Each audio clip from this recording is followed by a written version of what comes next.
Eighth class text బుక్లో రెండో పాఠమైన మాతృభూమి పాఠాన్ని మనం ఇప్పుడు నేర్చుకుందాము. ఇప్పుడు చదవండి, ఆలోచించి చెప్పండి అని ఇక్కడ 2 క్యారెక్టర్లు ఇచ్చారు. వాటిలో మనం చదివి కింద కొన్ని క్వశ్చన్స్ ఇచ్చారు, వాటిని ఆన్సర్ చేద్దాము. వసుధ తాతయ్య గురించి 2 క్యారెక్టర్స్ ఉన్నాయి. ఈ వసుధ తాతయ్య గురించి మనం ఇప్పుడు వాళ్ళు ఏమేమి మాట్లాడుకున్నారు అనే దాని గురించి మనం ఇప్పుడు చదువుతాం. ఈ వీడియో మనకు టెట్ డిఎస్సికి ప్రిపేర్ అయ్యే వారి కోసం ఈ వీడియోని నేను చేయడం జరుగుతుంది.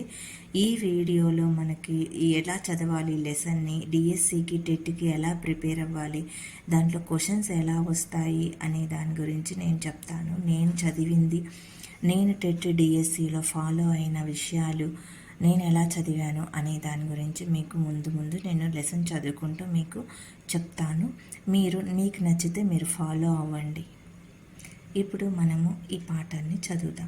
తాతయ్య, పొద్దున్నే ఎక్కడికి వెళ్తున్నావు అని వసుధ అడిగింది. తాతయ్య, ఈరోజు జనవరి 15 జాతీయ సైనికుల దినోత్సవం కదా, ఆ వేడుకల్లో పాల్గొనడానికి వెళ్తున్నానమ్మా అన్నాడు. వసుధ, తాతయ్య, ఎందుకు జాతీయ సైనికుల దినోత్సవాన్ని జరుపుకుంటున్నాము అనింది. తాతయ్య, మన దేశాన్ని, ప్రజల్ని కాపాడడానికి ఎందరో సైనికులు తమ జీవితాలను, ప్రాణాలను త్యాగం చేశారు. వారిని స్మరించుకోవడానికి, అభినందించడానికి, సేవలను గుర్తు చేసుకోవడానికి ఈ జాతీయ సైనికుల దినోత్సవాన్ని జరుపుకుంటున్నారమ్మా అని అంటున్నాడు. వసుధ, సైనికులు అలాంటి త్యాగాలు ఎందుకు చేస్తారు తాత అని అడిగింది. తాత, కన్న తల్లి ఉన్న ఊరు స్వర్గం కంటే గొప్పవి. సైనికులు మాతృభూమి కోసము, ప్రకృతి వైపరీత్యాల నుండి ప్రజల ప్రాణాలను కాపాడడం కోసం తమ ప్రాణాలను సైతం అర్పించడానికి వెనుకాడరు. మనం కూడా వారి అడుగుజాడల్లో నడవాలి అని తాతయ్య చెప్తున్నాడు. వసుధ, అయితే తాతయ్య, నేను కూడా వస్తాను, వెళ్దాం పదండి అనింది. అప్పుడు ఈ సంభాషణలో కొన్ని క్వశ్చన్స్ ఇచ్చారు. ఈ సంభాషణ ఎవరెవరి మధ్య జరిగింది? వసుధ తాతయ్య మధ్య జరిగింది. ఆన్సర్, జాతీయ సైనికుల దినోత్సవం ఎప్పుడు, ఎందుకు జరుపుకుంటారనే క్వశ్చన్కి ఆన్సర్ జాతీయ సైనికుల దినోత్సవాన్ని జనవరి 15 15వ తేదీన జరుపుకుంటారు. ఎందుకు జరుపుకుంటారు అని అంటే, ప్రజల్ని కాపాడడానికి ఎందరో సైనికులు తమ జీవితాలను, ప్రాణాలను త్యాగం చేశారు. వారిని స్మరించుకోవడానికి, వారిని అభినందించడానికి, వారి సేవను గుర్తు చేసుకోవడానికి ఈ జాతీయ సైనికుల దినోత్సవాన్ని జరుపుకుంటారు. మనం సైనికులు చూపిన బాటలో నడవాలి అంటారు. ఎందుకు అనంటే, మనము కన్న తల్లి, మన ఊరు స్వర్గం కంటే గొప్పవి అన్నారు కదా. సైనికులు మాతృభూమి కోసము, ప్రకృతి వైపరీత్యాల నుండి ప్రజల ప్రాణాలను కాపాడడం కోసం తమ ప్రాణాలను సైతం అర్పించడానికి వెనుకాడరు. కాబట్టి వాళ్ళ అడుగుజాడల్లో మనం నడవాలి అని అంటారు. ఈ 3 క్వశ్చన్లకి ఆన్సర్స్ నేర్చుకున్నాము, జవాబులు. ఉద్దేశం, ఈ పాఠం యొక్క ఉద్దేశం ఏంటంటే, మనకు డిఎస్సిలో, టెట్లో మనకి ఖచ్చితంగా ఉద్దేశము, ప్రక్రియలు, రచయిత్రులు, రచనలు, పాఠం పేరు, దాన్ని రచించిన రచయిత్రి పేరు, పాఠము ఇది ఏ ప్రక్రియకి చెందింది, పాఠం పేరు, దీని ఉద్దేశం ఏంటి, జతపరచండి అని కొన్ని లెసన్స్ తీసుకొని, లెసన్స్లో నుంచి ఈ పాఠం పేరిచ్చి ఉద్దేశం ఏంటి అని జతపరచండి అని అలాంటి బిట్లు మనకు టెట్లో చాలా వచ్చాయి. డిఎస్సిలో కూడా అడుగుతున్నారు. అందుకని మనము ప్రతి అంశాన్ని మనం క్షుణ్ణంగా చదవాల్సి ఉంటుంది. అందుకనే ఇప్పుడు మనం ఉద్దేశాన్ని గురించి నేర్చుకున్న విద్యార్థులు దేశ రక్షణకు అహర్నిశలు పాటుపడే సైనికుల సేవలను గుర్తించడానికి, తద్వారా స్ఫూర్తిని పొంది దేశ సేవకు పూనుకోవాలని ఈ పాఠం యొక్క ఉద్దేశం. ఈ పాఠం యొక్క మాతృభూమి పాఠం యొక్క ఉద్దేశం ఏంటంటే, దేశ రక్షణకు అహర్నిశలు పాటుపడే సైనికుల సేవలను గుర్తించడానికి అని చెప్పాలి. ఈ పాఠాన్ని రచించింది పవని నిర్మలా ప్రభావతి. పవని నిర్మలా ప్రభావతి గారు ప్రకాశం జిల్లా ఒంగోలులో జన్మించారు. వెంకట నరసింహారావు, సరస్వతమ్మ వీరి తల్లిదండ్రులు. భర్త పేరు శ్రీధర్ రావు. ఆమె చదివింది 10వ తరగతి అయినా చెయ్యి తిరిగిన రచయిత్రి. అనాథ, ఎదలో ముళ్ళు, శ్రీ నాగరికత నవ్వుతోంది మొదలైన 7 ప్రసిద్ధ కథా సంపుటాలు, ఉదయకిరణాలు, శాపగ్రస్తులు, రాలిన పూలు మొదలైన 17 నవలలు ఈమె కలం నుండి జాలువారాయి. ప్రస్తుత పాఠము కథానిలయం నుండి గ్రహించబడింది. మాతృభూమి పాఠాన్ని ఏ గ్రంథం నుంచి స్వీకరించారు అని క్వశ్చన్ అడిగితే మనము కథానిలయము అనే గ్రంథం నుంచి స్వీకరించారు అని చెప్పాలి. ఈమె ఎన్ని కథలు రాసింది? పవని నిర్మల ప్రభావతి ఎన్ని కథలు రాసింది అని అంటే 7 కథలు రాసింది. వాటిని మనము ఎలా గుర్తుపెట్టుకోవాలో, కథల్ని ఒక కోడ్ ప్రకారం మనం గుర్తుపెట్టుకోవాలి. ఆ కోడ్ ఎలా గుర్తుపెట్టుకోవాలి అని అంటే అనాథ, ఎదలో ముళ్ళు, శ్రీ, నాగరికత నవ్వుతోంది. ఇక్కడ మనకి 4 ఇచ్చారు ఈ లెసన్లు. ఈ టెక్స్ట్ బుక్లో తప్ప బయట నుంచి మనకు అస్సలు ఈ రచయిత్రుల గురించి వాటి గురించి బిట్స్ రావు. వీటిలో నుంచి ఖచ్చితంగా వస్తాయి. మనం ఖచ్చితంగా వీటిని గుర్తుపెట్టుకోవాలి. శ్రీ అనాథ అవ్వడం వలన, ఎదలో ముళ్ళు కుచ్చుకోవడం వలన నాగరికత నవ్వుతుంది అని గుర్తుపెట్టుకోండి. నేనైతే అలా గుర్తుపెట్టుకుంటున్నాను. మీరైతే ఎలా గుర్తుపెట్టుకుంటారో మీకు నచ్చినట్టు మీరు గుర్తుపెట్టుకోండి. అయితే నవలలు ఇక్కడ మనకు 3 ఇచ్చారు. ఆమె రచించింది 17 నవలలు రచించింది. మనకు 3 ఇచ్చాడు. ఉదయకిరణాలు, శాపగ్రస్తులు, రాలిన పూలు. ఉదయాన్నే లేచి చూసేటప్పటికి శాపగ్రస్తులు శాపమిచ్చినట్లుగా పూలన్నీ రాలిపోయాయి అని గుర్తుపెట్టుకోండి. ఇప్పుడు మాతృభూమి పాఠాన్ని ఇప్పుడు చదువుతాం మనం. ఏమిట్రా నువ్వు అంటున్నది సుధీర్ అంది పద్మజ కంగారుగా. తలెత్తి చూశాడు సుధీర్. తన కోసం బల్ల మీద పెట్టిన టిఫిన్ ప్లేటును దగ్గరగా జరుపుకుంటూ నింపాదిగా అన్నాడు సుధీర్. రేపు కలెక్టర్ ఆఫీస్ దగ్గర సైన్యంలో చేరదలుచుకున్న యువకుల్ని ఎంపిక చేసుకుంటారమ్మా. నేను సైన్యంలో చేరుతాను. క్షణకాలం కొడుకు వైపు అయోమయంగా చూస్తూ నీకేమైనా మతిపోయిందా సుధీర్? అలాంటి కర్మ నీకేం పట్టింది? ఒక్కగానొక కొడుకువి. మనకున్న వ్యాపారం, ఆస్తులు చూసుకుంటూ మా కళ్ళ ముందే ఉండవచ్చు కదా అంది తల్లి.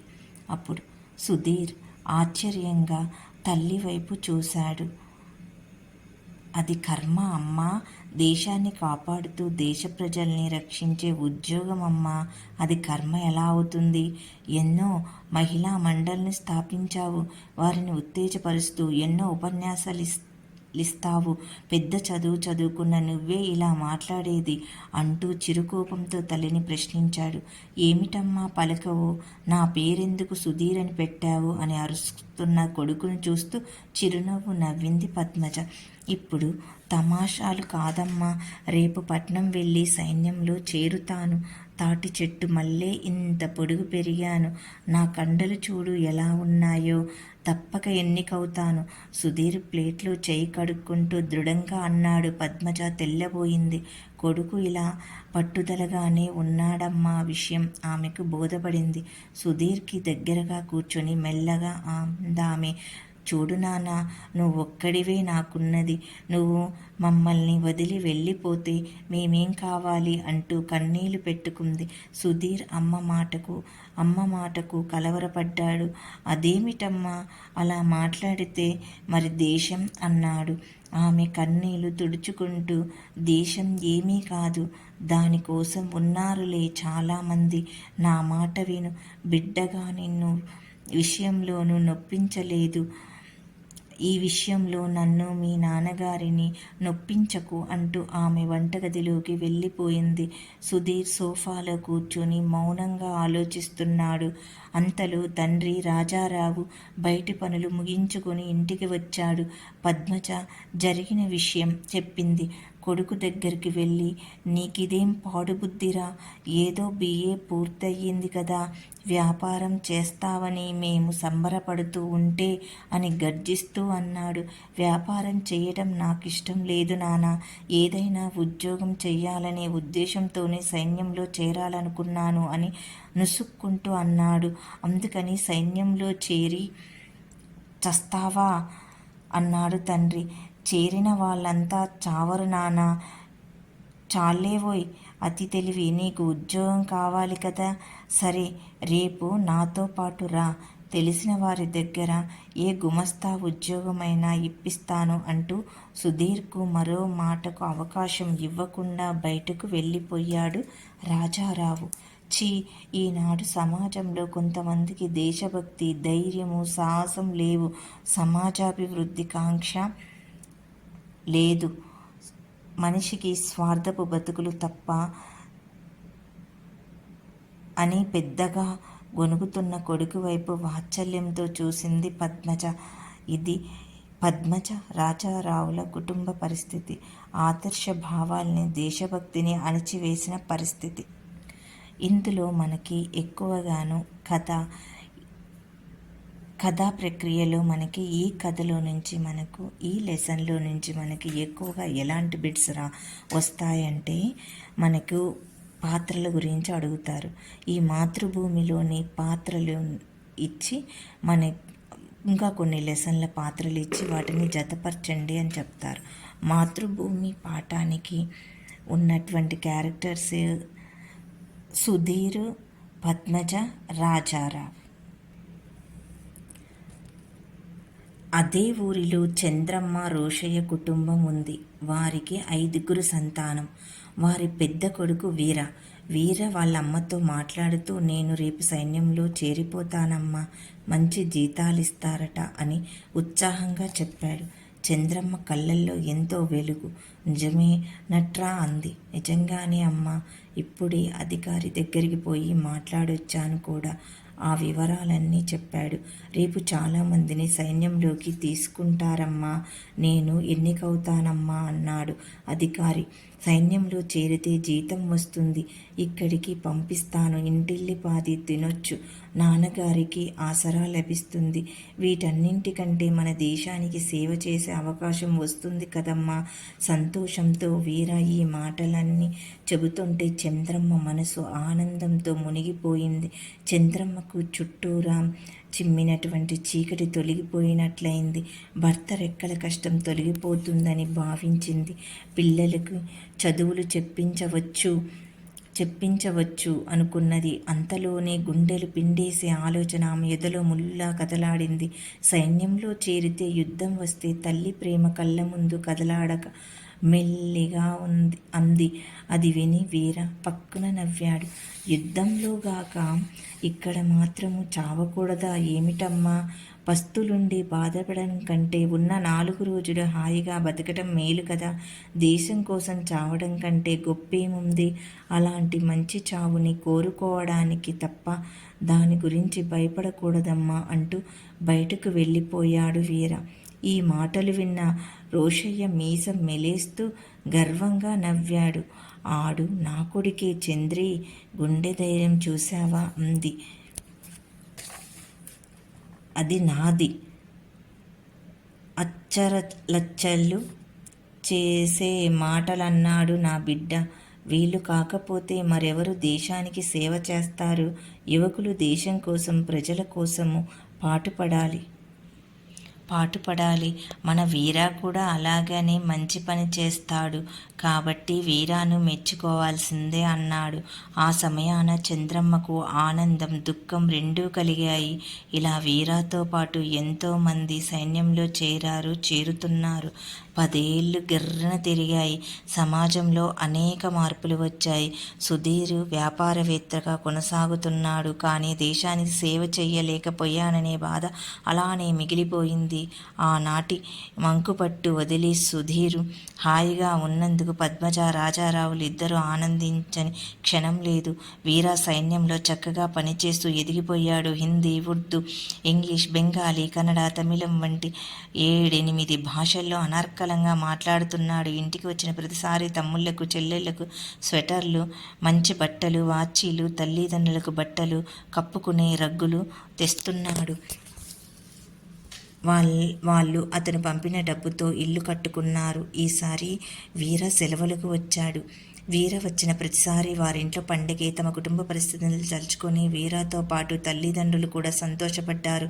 వీర ఆ రాత్రి 6 బయట మంచం మీద పడుకొని ఆకాశం వైపు చూస్తున్నాడు. ఆ సమయంలో వీర మనసులో, నా వాళ్ళంతా హాయిగా ఉన్నారు, వాళ్ళకి అన్ని సౌకర్యాలు ఉండేలా చెయ్యగలిగాను, నా కుటుంబ రుణాన్ని ఈ విధంగా తీర్చుకుంటాను, ఇది నాకు ఎంతో సంతోషం ఎంతో సంతృప్తిగా ఉందో అనుకుంటూ నిద్రలోకి జారుకొన్నాడు. ఈసారి వీరా వచ్చిన 3 రోజులకే హైకమాండ్ నుంచి టెలిగ్రామ్ వచ్చింది. యుద్ధం ప్రారంభం కాబోతుంది, వెంటనే రావాల్సిందని దిగాలు పడినటువంటి చంద్రమ్మకు వీరా ధైర్యం చెప్పాడు. తండ్రికి కళ్ళతో వీడ్కోలు చెప్పాడు. నవ్వుతూ రైలు ఎక్కాడు. మరి తిరిగి రాలేదు. శ్రద్ధాంజలి సభ వీరా స్వగ్రామంలో పెట్టారు. ఆ సభలో పాల్గొనడానికి సుధీరు, రాజారావు వచ్చారు. ముఖ్య అతిథిగా పద్మజ వచ్చింది. వీర గురించి సభాధ్యక్షులు చెబుతున్న మాటలు ఆమె హృదయాన్ని పిండివేస్తున్నాయి. సభలో పద్మజ మాట్లాడే వంతు వచ్చింది. ఆమె మాట్లాడుతూ, వీరారావు మన గడ్డ మీద పుట్టినటువంటి బిడ్డ. దేశాన్ని రక్షించే కార్యక్రమంలో అమరుడవుతాడని మనమెవ్వరమూ ఊహించలేదు. ఈ సంఘటనకు మనమెవ్వరమూ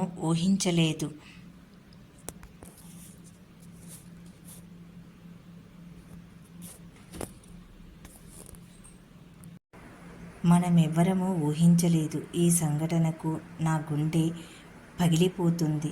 మరి తల్లి చంద్రమ్మ ఎలా భరిస్తుందో. ఆమె వీరమాత, ఆమె జిజియాబాయి వంటిది. ఆ తల్లి కన్నా ఈ బిడ్డ మన జిల్లాకే కాదు, రాష్ట్రానికే మణిపూస. వీర తల్లిదండ్రులను వేదికపైకి పిలిచి వారిని ఓదారుస్తూ వారిలో ధైర్యాన్ని నింపారు. వారికి ఆర్థిక సహాయం చేసి వారిని అభినందించారు. సభకు వచ్చిన ప్రతి ఒక్కరూ వీర త్యాగాన్ని కొనియాడారు. ఆ రోజు రాత్రికి చంద్రమ్మ, రోషయ్యలు మంచం మీద కూర్చొని కుమారుణ్ణి తలుచుకుంటూ బాధపడ్డారు.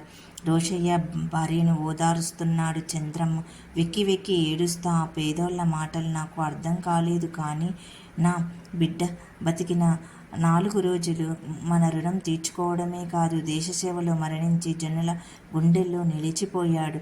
నాకు చాలా సంతోషమేస్తుంది. అంతకంటే గొప్ప ఇంకేముంది అని అంది.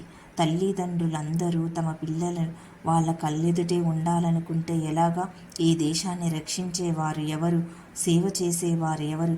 మనిషి బతకడానికి తిండి, బట్ట, గాలి, నీరు ఎలా అవసరమో దేశసేవ కూడా అలా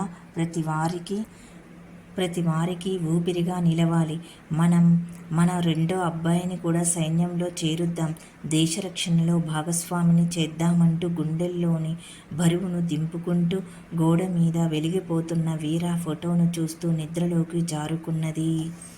చంద్రమ్మ ఎంత గొప్పది. నెక్స్ట్ ప్రక్రియ, కథానిక. ప్రక్రియ నుంచి ఈ ప్రక్రియలు గురించి మనకు ఖచ్చితంగా ఒక బిట్ అయితే వస్తుంది. అన్ని లెసన్లో ప్రక్రియలను మాత్రం చూసుకోండి మీరు. ఈ మాతృభూమి లెసన్ మాత్రము కథానిక ప్రక్రియకి చెందింది. కథానిక అనేవి 2 పర్యాయ పదాలు. మనం చదువుదాం.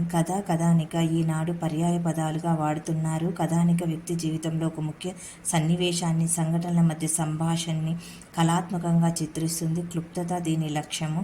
చెప్పదలుచుకున్న విషయము పాఠకుల హృదయానికి హత్తుకునేలా చేస్తుంది. పాత్రలు, నేపథ్యం, కథనము, జీవిత వాస్తవికత చిత్రణ కథానిక ప్రక్రియలో ముఖ్య భాగాలు. ఇప్పుడు కథానిక ప్రక్రియ గురించి నేర్చుకుందాం. కథానిక అంటే ఒక వ్యక్తి జీవితంలో ఒక ముఖ్య సంఘటన ఉండాలి, సన్నివేశం ఉండాలి. దీనిలో ఎలా ఉండాలంటే కథ క్లుప్తంగా ఉండాలి, చెప్పే పాత్రలు ఉండాలి, నేపథ్యం ఉండాలి, చెప్పదలుచుకున్న విషయము పాఠకుల హృదయాన్ని హత్తుకునేటట్టు ఉండాలి, పాత్రలు, నేపథ్యం, కథనము ఉండాలి. ఇది కథ యొక్క ముఖ్యమైనటువంటి ప్రక్రియలు. ఈ మాతృభూమి లెసన్ ఇంతటితో అయిపోయింది. వ్యాకరణాన్ని మనము నెక్స్ట్ వీడియోలో చూద్దాము. ఈ వీడియో మీకు నచ్చినట్లయితే లైక్ చేయండి, సబ్స్క్రైబ్ చేసుకోండి. మరిన్ని వీడియోస్ కోసము మా ఛానల్ని ఫాలో అవుతూ ఉండండి.